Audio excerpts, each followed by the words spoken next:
అభివృద్ధి ధ్యేయంగా, సంక్షేమమే లక్ష్యంగా తెలుగుదేశం, జనసేన, బీజేపీ ప్రభుత్వం ఈ ఆంధ్రప్రదేశ్ రాష్ట్రంలో పనిచేస్తున్న విషయాన్ని గత 18 నెలల నుంచి కూడా మీరు చూస్తూ ఉన్నారు.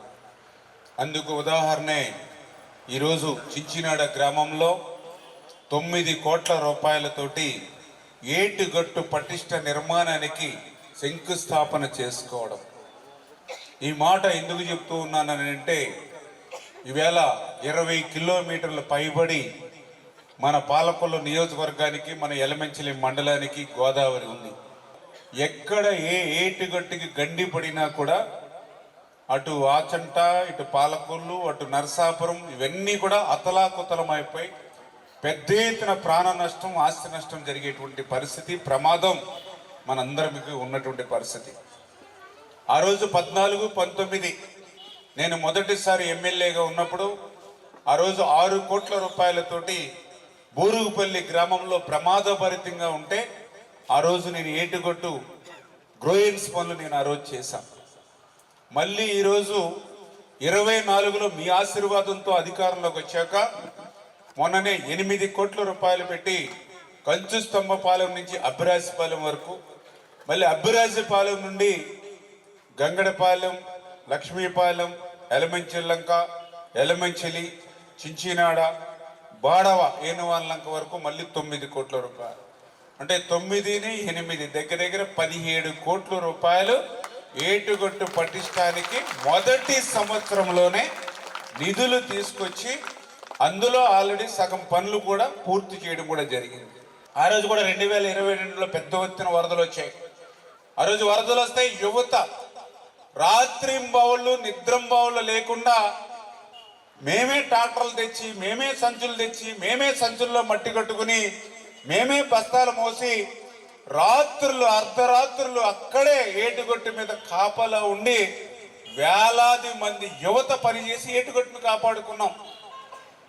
ఆ రోజు కూడా వైఎస్ఆర్సీపీ మంత్రులు వచ్చారు, రంగనాథరాజు గారు వచ్చారు, కార్మూరి నాగేశ్వరరావు గారు వచ్చారు, ఆ రోజు నుండి అధికారులు వచ్చారు, చూశారు, వెళ్ళారు తప్ప ఒక్క రూపాయి ఏటుగట్టుకి ఇవ్వాలనే ఆలోచన లేదు.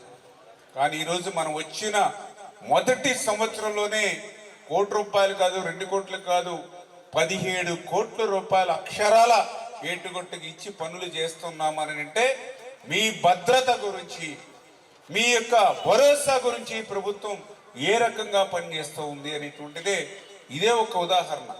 అదేవిధంగా ఈ చించినాడ గ్రామంలో మన ఎస్సీ సోదరులు మరి అక్కడ ఏటుగట్టు పక్కన ఎప్పుడో 70 సంవత్సరాల క్రితం వాళ్ళకి పట్టాలు ఇస్తే గత 5 సంవత్సరాల వైసీపీ పాలనలో దళితులని కూడా చూడకుండా, 70 సంవత్సరాల నుంచి పట్టాలు ఉన్నాయనేటువంటి కూడా చూడకుండా దుర్మార్గంగా వాళ్ళ పట్టాల్లో ఉన్నటువంటి మట్టిని సైతం అమ్ముకోవాలనేటువంటి ప్రయత్నం ఆ రోజు వైఎస్ఆర్సీపీ ప్రభుత్వం చేస్తే, అదే చించినాడులో ఆ రోజు నేను కూడా ఇక్కడే 10-15 రోజులు ఉండి నిలువెత్తు పోరాటం చేసి, ఒక రోజు అది ఏటుగట్టు దగ్గరే నేను కూడా రాత్రి కూడా అక్కడే పడుకున్నాం, ఏటుగట్టు మీదే పడుకున్నాను. నేను కూడా గోదావరి ఒడ్డున చెట్టు కిందే నేను ఒక రోజు పడుకున్నటువంటి పరిస్థితి. ఇంకొక రోజు ఇక్కడే దళితపేటలోనే ఒక రోజు రాత్రి ఇక్కడ పడుకున్నటువంటి పరిస్థితి. ఆ రోజు దగ్గర 10-15 రోజుల్లో ఒక 7-8 కేసులు మా మీద పెట్టినటువంటి పరిస్థితి. హాస్పిటల్లో తలల బద్దలవుతే జాయిన్ చేసినటువంటి పరిస్థితి. అరెస్ట్ చేసి ఎక్కడ పాలకొల్లు ప్రభుత్వ ఆసుపత్రికి కాదు, పాలకొల్లు పోలీస్ స్టేషన్కి కాదు, ఆచంట, తణుకు, తాడేపల్లిగూడెం ఎక్కడెక్కడో పోలీస్ స్టేషన్లు తిప్పేవారు మమ్మల్ని.